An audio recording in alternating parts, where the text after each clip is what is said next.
বাকি ৬টি বিধানসভাতে গেলে সকালে একটা প্রশ্ন করছে, এটা কমন, মানে এটা বাজারে খাওয়ানো হয়েছে, পটাশপুরে কত ডেফিসিট হবে। সব থেকে বেশি যদি মানুষের কোথাও উচ্ছ্বাস উন্মাদনা, সভা সমিতিতে উপস্থিতি আমি দেখেছি ২ তারিখের পর থেকে ৩ তারিখই প্রথমবার আসার সুযোগ হয়েছিল, সৌভাগ্য হয়েছিল, তাহলে সেটা পটাশপুর বিধানসভা।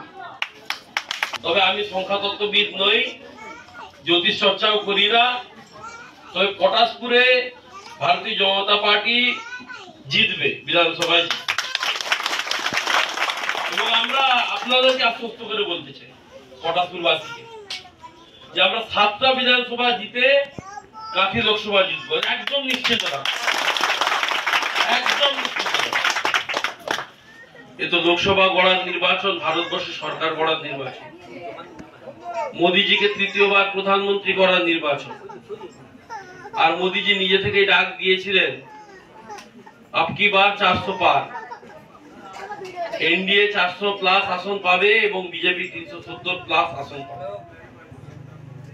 এবং বিভিন্ন সমীক্ষা আপনারা চলছে দেখেছেন, ইতিমধ্যেই সর্বনিম্ন 365-70 থেকে সর্বোচ্চ 411 অব্দি আসন বিজেপি পাচ্ছে বলে দেখাচ্ছে সমীক্ষাগুলো।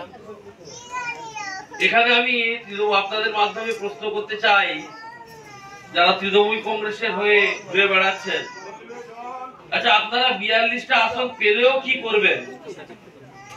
42টা আসন দিলেও আপনারা পেছনের সারিতে গিয়ে বসবেন, কারণ মোদীজি 400+ আসন নিয়ে আসবেন, আর আপনারা 42টা আসন যদি আপনাদের দিই তাহলেও 358 মোদী, যদি পশ্চিমবঙ্গে একটা আসন না থাকে।